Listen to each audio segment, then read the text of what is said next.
Hey, what's up everybody? This is Victory with another MTG Arena video. So today we are going to be playing the Historic Shakeup. This is week 3 of the Historic Shakeup. Basically, they're banning a lot of stuff that's not actually banned from Historic, and we are going to just bring, wouldn't you know it, a Gruul aggro deck, Gruul Stompy deck into the Historic Shakeup. See if we can get some wins with it. So this is a pretty standard list, but what was banned out of here was, of course, Embercleave, Bonecrusher Giant, and Collected Company, which, of course, are some of the core cards in the deck. But we work with what we got here on Victory Games, and so what I have done, basically, is replaced the Collected Company with Esika's Chariot. I replaced the Bonecrusher Giant with some weird stuff. Ahn-Crop Crasher, Birgi, God of Storytelling. I will tell you there's some jank stuff in here from... Oh, Llanowar Elves. That's another one. Llanowar Elves is banned in week 3 of Historic Shakeup. So that's replaced with Frostbite. Just a good card. I do run some snow basics down here.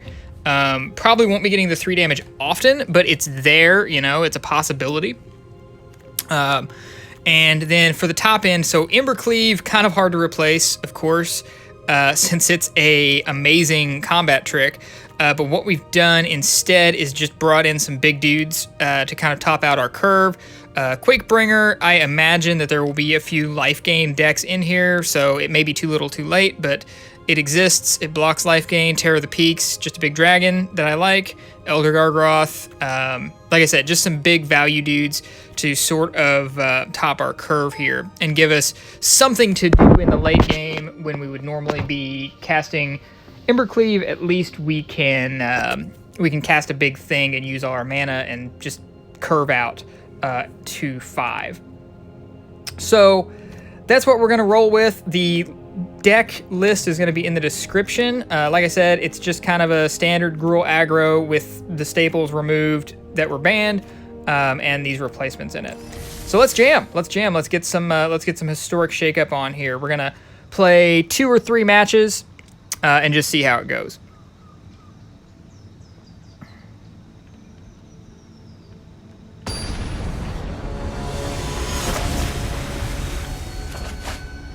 All right, game 1 against the Good Rabbit is our opponent.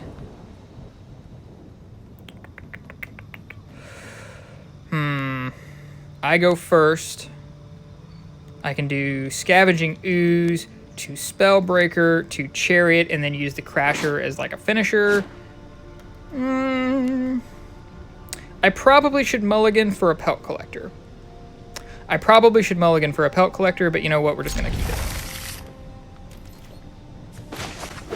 And here we go. Villain has a cool water elemental pet. If you poke it, it does stuff. I have the bear. Hi, bear. Yeah, he waves. Check that out. Oh, this hand just got a lot better. So in case you have not played a lot of Historic, this card right here makes for some absolutely demoralizing turn 2s. I have had all 3 and another 2-drop in my hand before playing Historic, and it's insane. Burning-Tree Emissary is one of my favorite cards in this whole deck. So here we go. Now we really have a good hand. Unless they Wrath, but I think the blue-red Wrath costs 5 mana. So I don't think that's actually going to happen. All right, we'll just... Do I want to give the Spellbreaker haste? Yeah, we do. Into an empty board, just swing for 8. Kaboom. Okay, that's fair. You know, that's totally fair. Whoa, almost pressed no attacks by mistake. Not a button you want to be pushing in your aggro deck, tell you that much.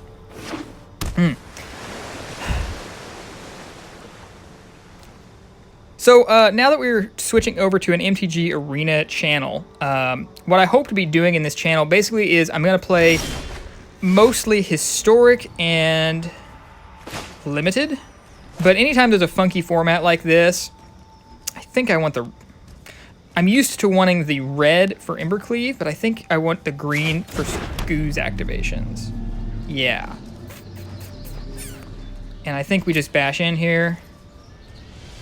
Anyway, what I'm going to be playing mostly in my channel is Limited and Historic, and then the funky formats, like the Friday Night Magic formats. The Friday Night Magic formats and the, like this, you know, just the weird stuff that they put out from time to time. So Esika's Chariot, I just happen to have some because I pick it every time I see it in Call Time Draft, which is where most of my collection comes from other than some wild cards. But Esika's Chariot is pretty cool. I have found that it actually does create a lot of pressure in a game, and of course it dodges Wraths. Now, it crews 4, so you got to put something back out there after the Wrath to be able to attack with it again, but it's a pretty good card.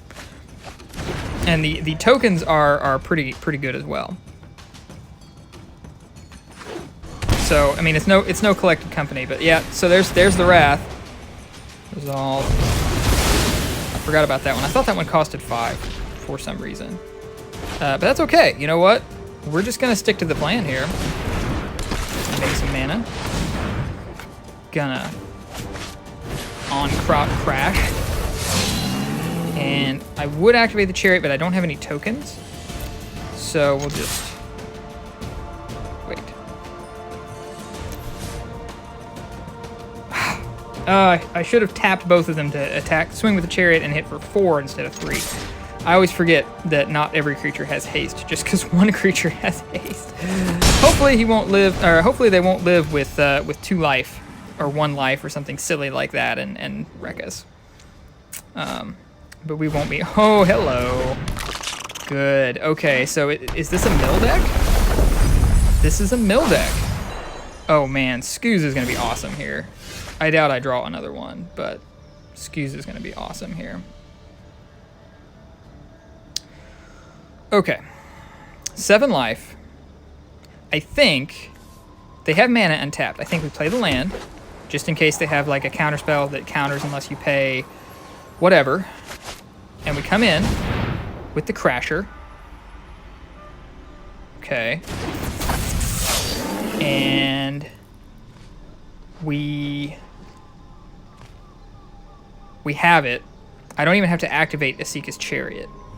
Maybe I need to. Maybe I should be. But I don't think we need to here. So we are going to exert, attack, and that creature cannot block. And that, let's see what they got, you know? That could be enough.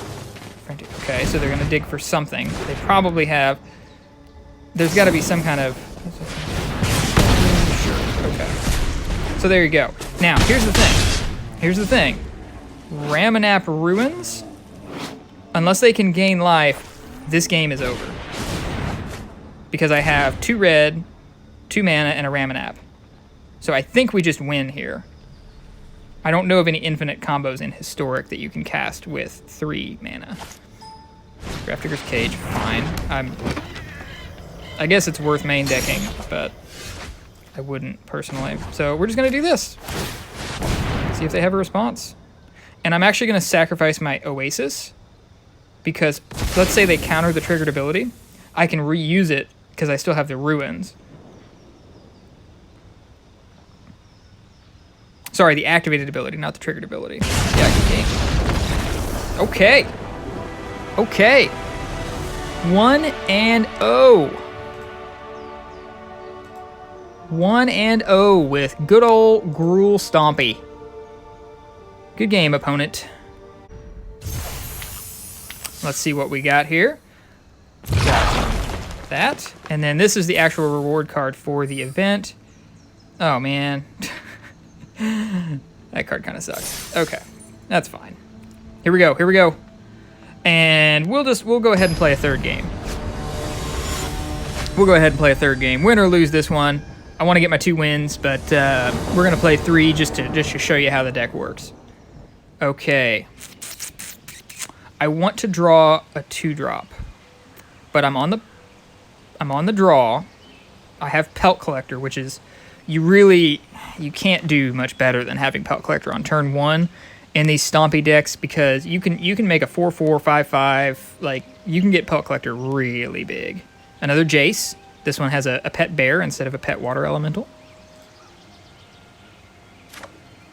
And they kept their hand. I'm gonna keep this. This is good. It's fine as is. If I draw a Voltaic Brawler, oh, it becomes really good because then turn 2, turn 1 Pelt Collector, turn 2 Burning-Tree into the Voltaic Brawler. I have a 3/3 that I can swing with on turn 2, and then swing for like another 4, 2, 3, another 9 on turn 3. I mean, it's when you get those kind of starts with Gruul Stompy, it's just hard to beat that. And that's why I like it for best of 1. You know, a lot of you have a lot of like unfair decks in best of 1 that like do a thing that you have to sideboard against. Sure. Let's see what they take. Terror of the Peaks. Okay, I hate to tell you this, but my game plan has the game being over before Terror of the Peaks becomes an issue. But that's okay. That's okay. Here we go. Epic misplay. Why? I gotta get used to playing while talking, I think is the problem here. Because it's just like aggro basics. Pump your guy before you swing with your guy, you know. Blue mages. Now blue mages play after combat, but this is not a blue mage deck, right? This is your stompy deck. You stomp. You stomp. So on turn 3, unless I draw a forest, the Harbinger is kind of a non-bow with the rest of my hand here, but I do have the Crasher, and I don't have to exert the Crasher unless there's something that I need to. Okay, sure. That was a poor choice. The Pelt Collector is a way bigger threat here. So they have not seen the Crasher. That's great, because now I can Pathway into the Harbinger. And Hexproof from black is actually going to be relevant here, because like Oath of Kaya cannot target Garruk's Harbinger. You know, I don't know if anybody other than Auras plays Mire's Grasp in Historic, but Mire's Grasp cannot target Garruk's Harbinger. So it's good. It's a good card. It's one of those starter deck cards that you play with until you get better stuff. But you know, in this meta, it's kind of a real thing. Now there goes Pelt Collector. That's fine. The value that I get. Do I want to? What do I do here? 2 cards, you gain 2 life. Do I care about this card? I don't know that I care about Kaya.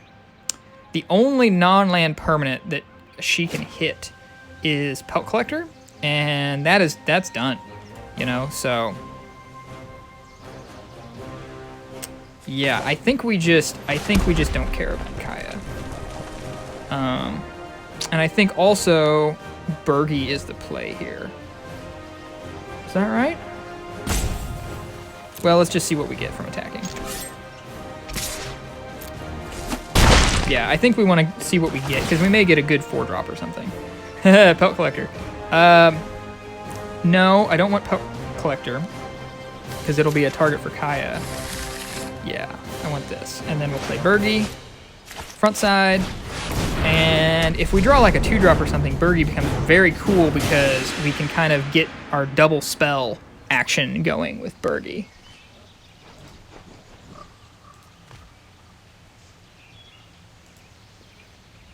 You know, like you can let's say I'm stuck on 4 lands, but I draw a 2-drop, like a Brawler or whatever. I can play one of them, get my red mana, and then now effectively I have 5 mana instead of 4, and it's nice.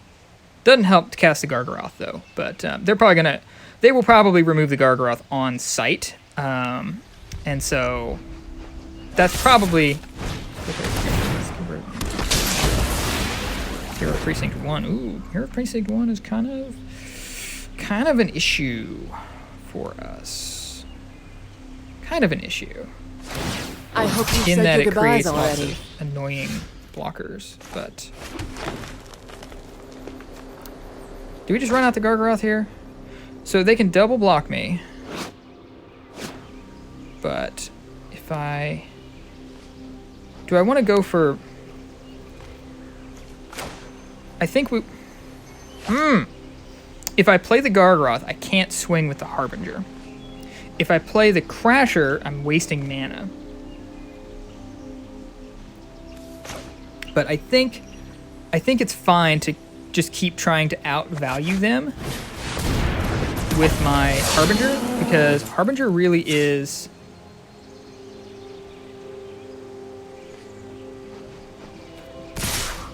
Yeah, Harbinger really is a bad deal for this opponent. Like, they are going to have trouble dealing with it outside of very specific cards. So, and then exert, and we are going to target. So if they want to block, they got to block with the one that can make more damage. They are choosing not to do that. Which is exactly what I wanted. Yeah, I'll reveal the Pelt Collector. Because I can play it right away, and yeah, Kaya's going to bonk it.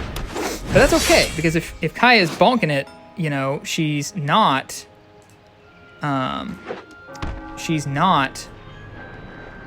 gaining life. Bye. Okay, continuing to gain life. Interesting. I guess it's not really that much of a threat right this minute.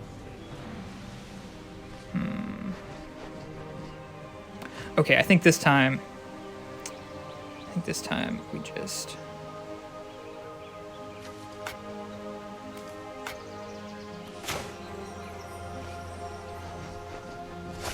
play the Gargaroth.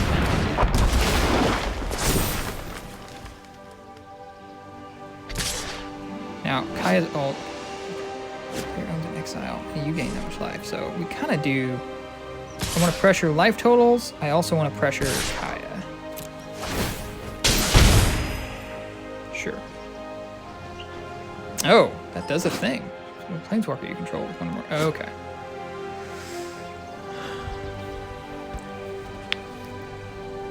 Yeah, I think they're definitely going for the ult, because that would be a big life swing for them. But we do want to keep them off of that. And the thing is here, if they gang block the Harbinger, they have big creatures coming their way. So I think we're good either way.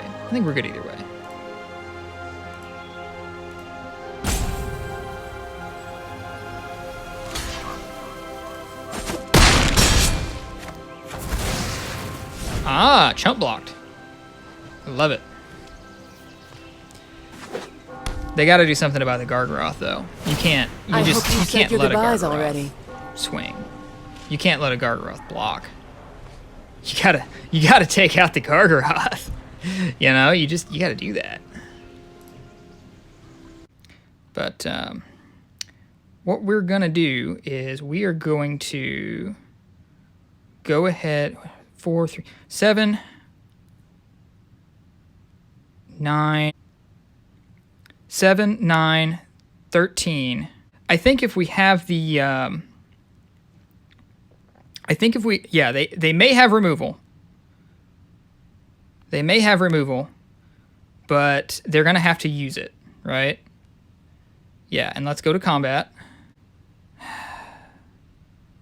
Attack. Attack, attack, attack. Yeah. And they're going to concede. Okay. I guess they did not have the removal. So there we go. 2-0.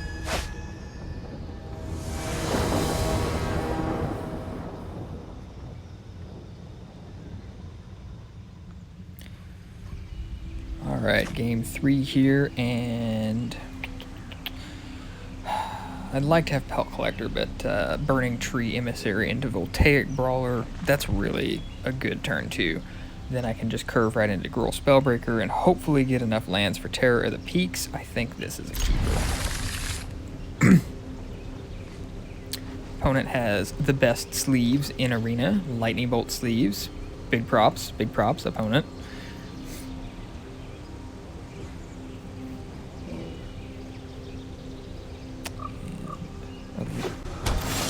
Okay, here we go. So I think we just start with a mountain. Yeah, and then we'll probably do the pathway naming green on turn 2. Just so we kind of have our mana set up. I want to make sure that I have 2 reds out though, because this card does win games, as we saw. Oh, hello. Blue-red Arcanist. This is a spicy brew.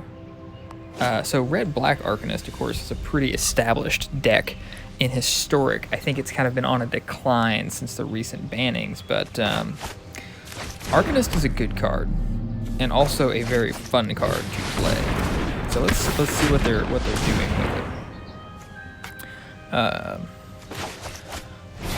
The unfortunate thing is, until I get 2 more Snowlands out, my Frostbite does not do a lot against that guy. This guy here. This guy here. But they have to attack. Okay, yeah, so.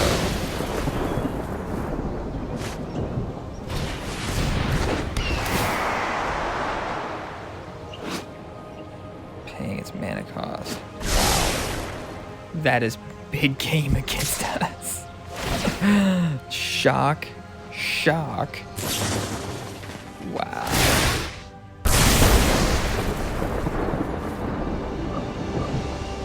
That's extremely good. Like, shoot. Okay. Play this. I think we need to make the Spellbreaker. Instead of giving it haste, we are on the back foot big time now. So instead of giving this Spellbreaker haste, I think we actually want it to just be big. Make it hard for them to shock it out of existence. Wow, that was a big turn.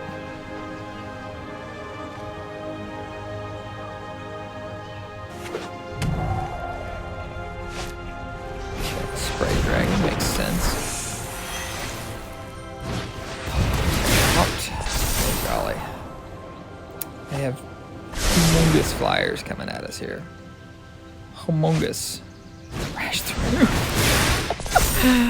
That's amazing. Oh my gosh. Okay. What are they gonna cast here? Yeah, this is almost like a we're kind of, it's almost like a combo deck that we're watching play out. And see, now their Sprite Dragon is a 4/4. Okay, we gotta get rid of that Arcanist. There we go. I mean, they've gotten so much value from him already that it's insane, but whew. Gracious, we haven't even, we're the aggro deck, I thought, and we haven't even dealt damage yet. These have been some crazy turns. Okay, what can this thing do? Blah blah blah. Okay, it's already pretty much done its thing. Sprite Dragon though is just gonna keep getting bigger. I think we need to take out the Sprite Dragon. Just eat our vegetables here. And come in. And then if we can survive another turn, get Terror of the Peaks, and hopefully Terror of the Peaks can live long enough that we can plop down a couple more creatures to finish clearing the, finish clearing the board. Oh gosh, we could be dead here. If they have burn. Okay. Okay. Yeah, shock or opt pretty much wins. Or that, yeah. Nice. Nice. Good game. Cool deck. Okay, well that's 2-1 with Gruul Stompy in Historic Shakeup 3. We had some pretty good matchups there, but that last deck was just a beauty to behold. I mean, let's be honest. When Prowess decks go off, they go off. That was pretty cool to see. But yeah, so if you like the deck, like I said, it's pretty much exactly what I play in Historic, except that the Frostbites are actually Llanowar Elves. The Birgi and 2 of the Ahn-Crop Crashers are, of course, Bonecrusher Giant, although I do keep Crashers 3 and 4 in my sideboard. And then the Chariots are Collected Companies, and the big fellas up here at the top are all Embercleaves. But otherwise, pretty much the same deck. I always use Snow-Covered Mountains just because I want them to wonder whether or not I have something to do with it, and also because they look pretty. So hope you enjoyed the deck, and leave me a like, comment, subscribe if you did. Like I said, I plan to be doing a lot of historic and limited, especially when Strixhaven comes out, but I think I'll be drafting some Throne of Eldraine when it comes out on the 2nd for quick draft. And may also be drafting some people's cubes as well on Cube Cobra, just when there's really not too much going on in Arena. So thanks again for watching, and stay tuned for the next video.